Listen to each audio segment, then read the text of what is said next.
जिन्होंने बनाई अफवाह से राह उनकी कौन ले सकता था। न मूर्ख न विद्वान न साधु न संत जो इधर उधर की उड़ाकर सत्य से दूर भगाकर अफवाह की खेती में जुटे हैं। हम ऐसे लोगों से ही लुटे हैं। एक ने गरीबी हटाई खुद हट गए। दूसरे ने बेरोजगारी हटाई तो पूंजीपतियों से पट गए। तीसरे ने जातिवाद हटाया तो खुद जातिवादी हो गए। यानी ये सब कुर्सियों पर पहुंचे तो टांगे फैलाकर सो गए। आज जब गरीब ज्वालामुखी है, बेरोजगार दुखी है, पढ़े लिखे गहरी सांस ले रहे हैं, मजदूर पता नहीं कैसे परिवार की नाव खेल रहे हैं।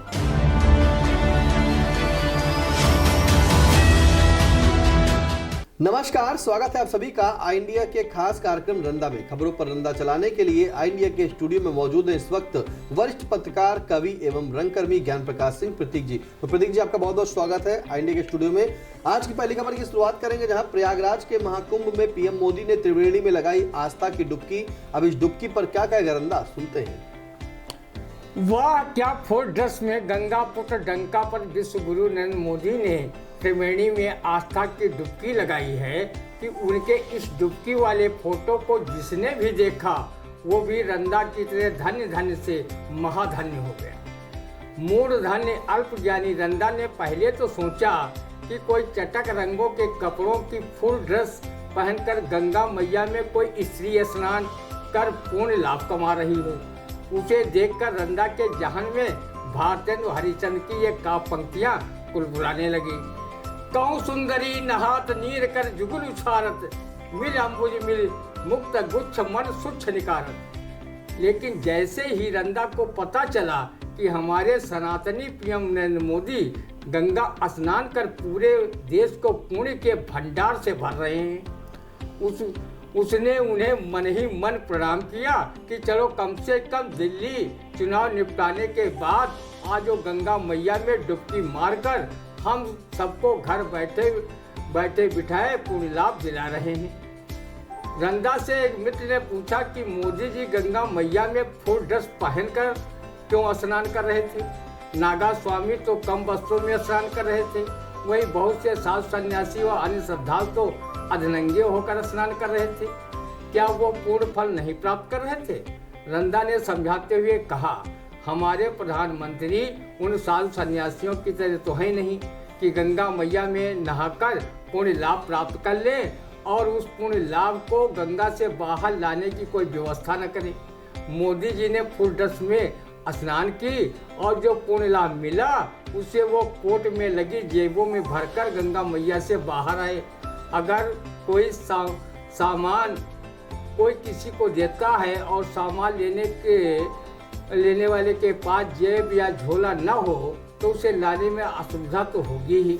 रंदा ने अपने पीएम से प्रेरणा ले ली है कि वो जब भी गंगा मैया में स्नान करेगा तब वो बड़ी बड़ी जेबों वाली फुल ड्रेस में स्नान करेगा ताकि वो भी पूरे लाभ जेबों में भरकर ला सके। एक बार हमारे प्रधानमंत्री मोदी जी ने कहा था कि तत्कालीन प्रधानमंत्री मनमोहन सिंह बाथरूम में रेनकोट पहनकर नहाते थे। रंदा ने तो कभी उन्हें ऐसा करते हुए सचित्र नहीं देखा, लेकिन अपने नॉन बायोलॉजिकल पीएम मोदी को त्रिवेणी में फुल ड्रेस में डुबकी मारते नहाते देखकर धन्य धन्य से महाधन्य हो गया। वो अंजलि में गंगा जल लेकर सूर्य को अर्घ्य दे रहे थे कि जगत गुरु शंकराचार्य अविमुक्तानंद ने सवाल उठा दिया कि सूर्य को अर्घ्य देने वाला जल पैरों पर नहीं पड़ना चाहिए, उसे किसी बर्तन या गमले में देना चाहिए। पता नहीं जब हमारे अवतारित प्रधानमंत्री कुछ ललित नर लीलाएं करते हैं तो लोग उनकी लीलाओं में खूंट निकालने लगते हैं। हमारे पीएम कितने धैर्यवान हैं कि महाकुंभ की भगदड़ में न जाने कितने लोग बिना त्रिवेणी में डुबकी लगाए ही इस दुनिया को अलविदा कहकर चले गए, लेकिन हमारे प्रधानमंत्री ने उनकी मौतों को लेकर न तो मुँह खोला और न ही उन्हें श्रद्धांजलि अर्पित की। ऐसे धर्मवीर प्रधानमंत्री को रंदा बारंबार प्रणाम न करे तो फिर किसको करे। मणिपुर हिंसा में मारे गए लोगों के प्रति जब उन्होंने संसद में श्रद्धांजलि नहीं अर्पित की थी, तो फिर महाकुंभ के श्रद्धालुओं के स्वर्गवासी होने पर उन्होंने श्रद्धांजलि नहीं दी, तो कौन सी राष्ट्रीय दुर्घटना हो गई? कहो संघ द्वारा पोषित ढकोर संघ की संत धीरज शास्त्री की भाषा मृत श्रद्धालुओं के लिए नहीं बोली, नहीं तो श्रद्धालुओं की मौत से पहले से दुखी रंदा डफारे मार मार कर अपने आंसू टपकाने लगता। बहुत लोग इस कहावत से हमारे पीएम को घेरने का प्रयास करते हैं। मस्त राम मस्ती में, आग लगे बस्ती में। हमारे पीएम चुनाव प्रिय पीएम हैं। जब महाकुंभ में हुए भगदड़ में लोग परलोक सिधार रहे थे, उनकी खबरें सोशल मीडिया और इलेक्ट्रॉनिक मीडिया पर आ रही थी। चारों तरफ चीख पुकार मची थी, लोग बदहवास होकर अपनों को ढूंढ रहे थे। उस दिन वो दिल्ली में चुनावी सभा कर रहे थे। चुनाव प्रचार के प्रधानमंत्री जी इतने शौकीन हैं कि पिछले राष्ट्रपति के चुनाव में डोनाल्ड ट्रंप का प्रचार भारतीय विदेश नीति के विपरीत किया था और ये नारा लगवाया था कि अब की बार ट्रंप सरकार। लेकिन ट्रंप उनके चुनाव प्रचार के बावजूद हार गए थे जो बाइडेन से। इस बार ट्रंप ने उन्हें नहीं बुलाया और चुनाव जीत गए। हमारे प्रभु डंका पर विश्व गुरु की ललित नर लीलाएं जारी हैं। उनके विषय में लोग कह रहे हैं कि मोदी जी राजनीति के अमृत हैं। उनके लिए जैसे जिंदा है वैसे मृत है। ईश्वर करे त्रिवेणी में पीएम द्वारा फुल ड्रेस पहनकर लगाई गई त्रिवेणी में डुबकी फलीभूत हो और गंगा मैया से आशीर्वाद से देश धन धान्य से परिपूरित रहे, यही रंदा कामना करता। देखिए, पीएम मोदी ने जो है त्रिवेणी संगम में डुबकी लगाई और डुबकी लगाने के चलते उन्होंने सारे वस्त्र पहने थे, जैसे जैकेट पहनी थी, लोअर पहना था, ट्रैक सूट पहना था। तो उस पर रंदा कह रहा है, भाई जब अगर आप कहीं कुछ लेने गए हैं तो किस में लाएंगे सामान? उसी तरीके के जब पीएम मोदी जी पुण्य कमाने गए हैं, वहाँ से पुण्य लाने गए हैं देश के लिए, तो भाई जेबें तो होनी चाहिए, झोला नहीं तो जेबें सही, इसीलिए वो पहन के गए थे। तो अब पता चल गया ना आपको कि आखिरकार पीएम नरेंद्र मोदी क्यों इतनी बड़ी बड़ी जेबों वाले ट्रैक सूट पहनकर स्नान करने, डुबकी लगाने क्यों गए थे। फिलहाल अगली खबर, जहां हथकड़ी बेड़ियों में जकड़कर हुई प्रवासी भारतीयों की वापसी पर सड़क से संसद तक छिड़ा संग्राम। विदेश मंत्री एस जयशंकर ने कहा कि अमेरिका से निर्वासन नया नहीं, हम सुनिश्चित कर रहे हैं कि भारतीयों से ना हो कोई दुर्व्यवहार। अब जो भारतीय आ रहे थे उसमें से उन्होंने कहा कि उन्हें हथकड़ी पहनाई गई। मतलब समझ सकते हैं कि उनकी पूरी यात्रा में उन्हें खाने में तकलीफ हुई, उन्हें जो उनकी क्रियाएं थी उसमें करने में दिक्कत हुई, उन्हें भोजन तक जो है खाने के लिए जो है उनकी हथकड़ी नहीं खोली गई, ऐसा मीडिया के सूत्रों के अनुसार बताया गया है और कई रिपोर्ट्स भी आई हैं। फिलहाल उस पर क्या कहेगा रंदा, सुनते हैं। ट्रंप वो माय फ्रेंड कहने वाले विश्वगुरु डंका पर पीएम नरेंद्र मोदी प्रवासी भारतीयों को हथकड़ी बेड़ी लगाकर भेजने वाले अमेरिकी प्रशासन व राष्ट्रपति ट्रंप के इस दुस्साहस पर मौनी बाबा क्यों बने हुए हैं?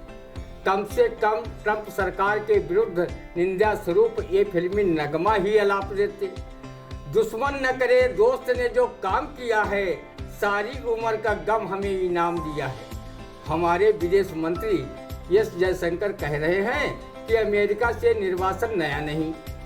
थोड़ी शर्म करो जयशंकर जी, इसके पहले निर्वासन में क्या प्रवासी भारतीयों को हथकड़ी बेड़ी लगाकर व मुंह पर टेप चिपकाकर भेजा गया था? क्या निर्वासन की इससे पहले ऐसी तस्वीरें किसी ने देखी हो तो रंदा को कोई तस्वीर भेजकर उसकी जिज्ञासा को शांत करने का सुख प्राप्त कर ले। जब 104 प्रवासी भारतीयों के साथ दुर्व्यवहार हो गया तब कह रहे हैं हम सुनिश्चित कर रहे हैं कि प्रवासी भारतीयों के साथ कोई दुर्व्यवहार न हो। विदेश मंत्री जी, अमेरिकी प्रशासन ने अप्रवासी भारतीयों को जिस तरह हथकड़ी बेड़ी लगाकर भारत भेजा है उससे भारत की गरिमा पूरी दुनिया में तार हुई है। आपकी सरकार से तो अच्छी कोलंबिया की सरकार है, जिन्होंने अपने प्रवासियों को विमान भेजकर अपने देश सम्मान के सहित वापस लाए। उन्हें अमेरिकी शासन हथकड़ी बेड़ी पहनाने का दुस्साहस भी नहीं कर सका।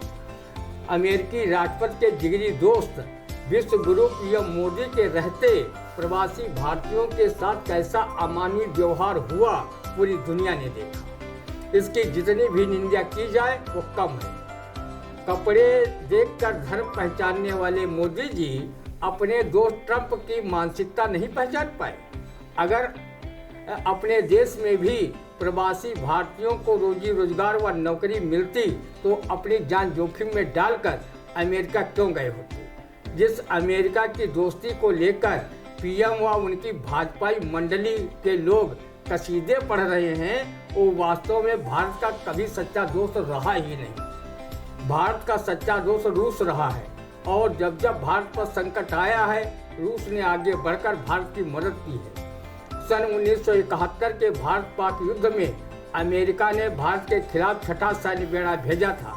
तत्कालीन प्रधानमंत्री, जिन्हें अटल जी ने दुर्गा कहकर संबोधित किया था, वो श्रीमती इंदिरा गांधी अमेरिका में जाकर अमेरिकी राष्ट्रपति को खरी खोटी सुनाते हुए कहा था, जो सैन्य बेड़ा आपने भारत के खिलाफ भेजा है उसे मैं हिंद महासागर में डुबवा दूंगी। उसके बाद वो रूस गई और रूस के राष्ट्रपति ने घोषित कर दिया, अगर अमेरिका इस युद्ध में भारत के खिलाफ उतरा तो मैं भी अपना सैन्य बेड़ा भारत की मदद में भेज रहा हूँ। अमेरिका डरकर अपना बेड़ा वापस कर लिया। अमेरिका भारत का कितना बड़ा दोस्त है, ये बात आप मोहम्मद आजम खान से पूछ लेते। जब वो अमेरिका गए थे तब उनके अमेरिकी प्रशासन ने पूरे कपड़े उतरवाकर तलाशी ली थी।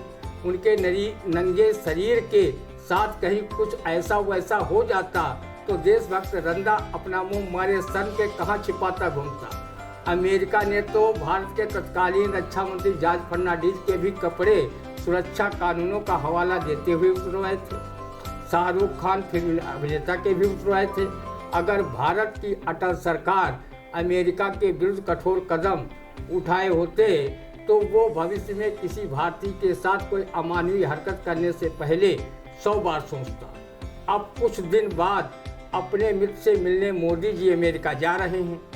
वो अप्रवासी भारतीयों के मामले में ट्रंप सरकार से लाल आंखें दिखाते हैं या 56 इंच सीना की लाज रखते हैं या फिर आए बाएं साईं की भूमिका निभाते हुए मुस्कुराते हुए साथ में फोटो सेशन कराते हैं। अमेरिका अपने देश को लोकतांत्रिक देश कहता है और भारत भी सबसे बड़ा लोकतांत्रिक देश है। ये लोकतंत्र की कैसी तस्वीर है?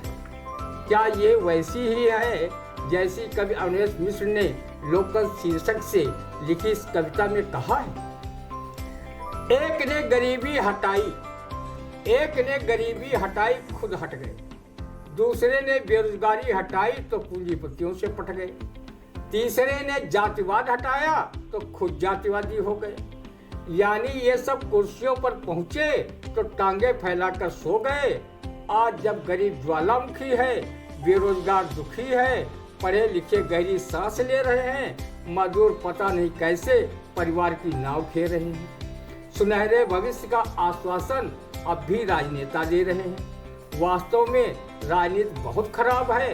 उसके पास सुरा है, सुंदरी है, शपथ ग्रहण का ख्वाब है, रहन सहन लाजवाब है। इनका बेशुमार खर्च है, न हिसाब है न किताब है। क्या लोकतंत्र के पास इस बात का जवाब है? क्या लोकतंत्र के पास इस बात का जवाब है? उसके पास सुरा है, सुंदरी है, शपथ ग्रहण का ख्वाब है, रहन सहन लाजवाब है। इनका बेशुमार खर्च है, ना हिसाब है न किताब है। क्या लोकतंत्र के पास इस बात का जवाब है? अमेरिका ने जो कृत्य इस वक्त भारतीयों के साथ किया है और जो भारतीयों ने बताया है कि किस तरह से उनके पहले पैरों में बेड़ियां बांधी गई, फिर उन्हें फ्लाइट में चढ़ाया गया और उस हवाई जहाज में चढ़ने के बाद उनके हाथों में हथकड़ियाँ, पैरों में बेड़ियाँ, मुंह पर टेप लगाया गया। कहाँ है वो दोस्ती? कहाँ है वो भारत और अमेरिका की मित्रता के दावे करने वाले लोग? कहाँ है वो नेता जो कहते हैं कि हम हमारे भारतीयों के लिए, हर एक उसके भारत के नागरिक के लिए खड़े हैं? ऐसा अपमान करना अमेरिका को नहीं चाहिए था। अमेरिका ने जो कृत्य किया वो वाकई बेहद गंभीर है और इस पर अब देखते हैं कि भारत का क्या रुख रहता है, भारत क्या बात करता है। क्योंकि जो विदेश मंत्री हैं एस जयशंकर जी, उन्होंने कहा है कि कोई पहली बार ऐसा नहीं हुआ है निर्वासन, बात की जाएगी। तो बात क्या करेंगे जब ऐसी हालात हो गए हैं, उसके बाद बात की जाएगी। फिलहाल जवाब किसी के पास नहीं है। तमाम मीडिया रिपोर्ट्स में यही बताया जा रहा है कि किस तरह से भारतीयों को अमेरिका के द्वारा अपमान किया गया है। वही मोदी जी जब ट्रंप के चुनाव में जाते थे तो कहते थे कि मेरे दोस्त हैं और इसीलिए कहते थे कि अब की बार ट्रंप सरकार, ऐसे नारे देते। और वही ट्रंप की सरकार ने ऐसा किया उन भारतीयों के साथ। ये गंभीरपूर्ण विषय है। फिलहाल अगली खबर, जहां दुष्कर्म के आरोपी कांग्रेस सांसद राकेश राठौर को एमपी एमएलए कोर्ट से नहीं मिली जमानत, हाई कोर्ट में डालेंगे जमानत की अर्जी। अब इस मुद्दे पर क्या कहता है रंदा, सुनते हैं। एक दुर्ग चित्तौड़ हाथ से निकल गया तो क्या है, अभी पास मेरे गर्व करने को बहुत बचा है। मेवाड़ मुकुट की एक काप पंक्तियां आरोपी सांसद राकेश राठौर के मन में एमपी एमएलए कोर्ट से जमानत खारिज होने व हाई कोर्ट जाने के विकल्प को सोचकर जरूर याद आई हूँ। जब से सांसद राकेश राठौर की जमानत याचिका कोर्ट ने खारिज की है, तब से भाजपा के एक खेमे में खुशी का माहौल देखा जा रहा है। ऐसे लोगों ने किसी भविष्यवक्ता की भांति कहना शुरू कर दिया है कि आरोपी सांसद के विरुद्ध अगर टिकाऊ साक्ष्य न होते तो उनकी जमानत याचिका एमपी एमएलए कोर्ट में खारिज न होती। आगे जब मुकदमे की सुनवाई होगी तो सजा भी हो सकती है। तब सीतापुर लोकसभा का उपचुनाव भी होगा, जिसमें भाजपा अपनी जीत सुनिश्चित करेगी। भाजपाई यही सोचकर उनके मन में लड्डू फूट रहे हैं। भाजपाइयों के ऐसे विचार पर रंदा क्या कह सकता है, बस तरस ही खा सकता है। कब बाबा मरें कब बैल बिकाएं की कहावत भाजपाई सिद्ध कर रहे हैं। मामला कोर्ट में है और कोर्ट हमेशा साक्ष्यों व दलीलों को सुनकर कानूनी गुण-दोष के आधार पर निर्णय लेती है। वो आरोपी सांसद को सजा भी सुना सकती है और उन्हें बाइज्जत बरी भी कर सकती है। कहीं भाजपाइयों के लिए कहावत काहे हंसे कुम्हरा के पूत, न जाने कौने करवट बैठे ऊँट न सिद्ध हो जाए। भाजपाइयों के कहने भर से न किसी की सांसदी जाने वाली है, न उपचुनाव होने वाला है। ये तभी संभव होगा जब न्यायालय सांसद राकेश राठौर को दोषी मानकर 2 या 2 से अधिक वर्ष की सजा सुनाए। अगर कोर्ट ने उन्हें बाइज्जत कहीं बरी कर दिया तो इस प्रकार की अनर्गल बातें करने वाले ये धड़े के भाजपाई अपना मुंह समाज में मारे सन के छिपाते घूमेंगे। रंदा किसी भी न्यायालय में किसी विचाराधीन प्रकरण में कोई टिप्पणी नहीं करता। वो न्यायालय के हर निर्णय का सम्मान करता है। आदमी का जब बुरा वक्त आता है तो उसके आसपास अपने निहित स्वार्थों के लिए मक्खी जैसे भिनभिनाने वाले लोगों की कौन कहे, साया भी उसका साथ छोड़ने लगती है। जब से सांसद राकेश राठौर पर कथित दुष्कर्म का मामला दर्ज हुआ है, उसके आसपास रहकर गुणगान करने वाले लोग गधे के सिर से सींग जैसे गायब हो गए हैं। एक चर्चित सोशल मीडिया के ब्लॉगर महोदय जो सांसद राकेश राठौर के चुनाव में उसके पक्ष में बड़ी बड़ी पोस्टें लिखा करते थे और एक बामी नेता को अपना मित्र बताते घूमते थे, आज उनके विरुद्ध अनर्गल पोस्टें लिखकर पता नहीं किस बात की खुन्नस निकाल रहे हैं। किसी शायर ने सच ही कहा है कि बने बने में लाखों निसार होते हैं, जब बन के बिगड़ जाती है तो दुश्मन 1000 होते हैं। ऐसे मित्रों के बारे में रंदा ने भी एक कविता लिखी है जिसकी 4 पंक्तियां प्रेषित हैं।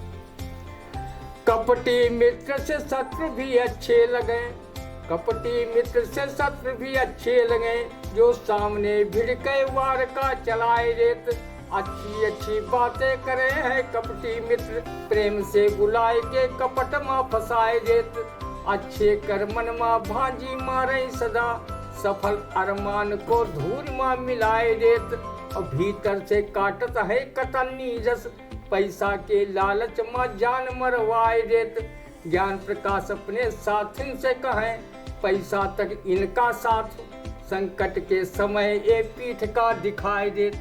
रंदा अपने अनुज व पेशे से अधिवक्ता निर्भय द्विवेदी से इस बात से हमेशा खुश रहता है कि वो विपत्ति के समय में अपने मित्रों का साथ कभी नहीं छोड़ते, भले ही उन पर कोई आरोप लगे हों। रंदा तो हमेशा अल्प विपदा का स्वागत रहीम दास की इन पंक्तियों के साथ करता रहता है ताकि वो अपने सच्चे मित्रों की पहचान कर सके।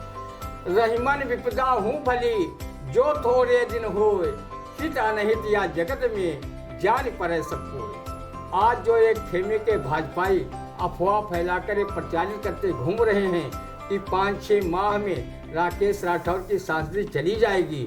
उनकी बुद्धि पर रंदा तरस खाकर कवि अवनीश मिश्र की ये पंक्तियाँ उन्हें सादर समर्पित कर रहा है। जिन्होंने बनाई अफवाह से राह, जिन्होंने बनाई अफवाह से राह, उनकी कौन ले सकता था। न मूर्ख, न विद्वान, न साधु, न संत, जो इधर उधर की उड़ाकर सत्य से दूर भगाकर अफवाह की खेती में जुटे हैं। हम ऐसे लोगों से ही लुटे हैं, हम ऐसे लोगों से ही। बिल्कुल, अफवाह की खेती में जो जुटे हैं, हम ऐसे लोगों से ही लुटे हैं। देखिए, जेल में बंद रेप के आरोपी कांग्रेस के सांसद राकेश राठौर के लिए जिस तरह से अफवाह उड़ाई जा रही है कि जल्द ही जो है उनकी सांसदी इसकी सदस्यता जा सकती है और ऐसे में उपचुनाव हो सकता है, एक बड़ा चुनाव होगा, फिर भाजपा जीत दर्ज करेगी। फिलहाल आपको बताते चले कि मामला अभी न्यायालय में है और जैसा कि रेप के आरोपी सांसद राकेश राठौर ने जब आवाज पर प्रेस वार्ता की थी तो भी उन्होंने कहा था कि उन्हें न्यायालय पर पूरा भरोसा है। जिस समय उन्होंने खुद मीडिया से आत्मसमर्पण की बात कही थी और वहीं पुलिस के द्वारा उन्हें हिरासत में ले लिया गया था, उस दौरान उन्होंने यही कहा था कि उन्हें न्यायालय पर भरोसा है। अब न्यायालय का निर्णय जो होगा वो सर्वोपरि होगा। न्यायालय के निर्णय में कोई हस्तक्षेप नहीं, न्यायालय साक्ष्यों पर चलते हैं और साक्ष्य के आधार पर ही फैसला होता है।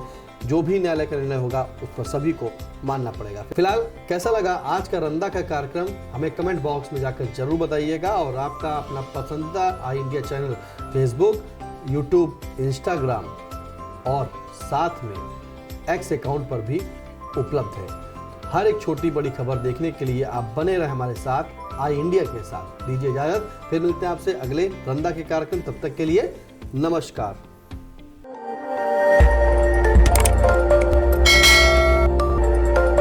खबर आपकी, नजर हमारी। देखते रहिए आई इंडिया।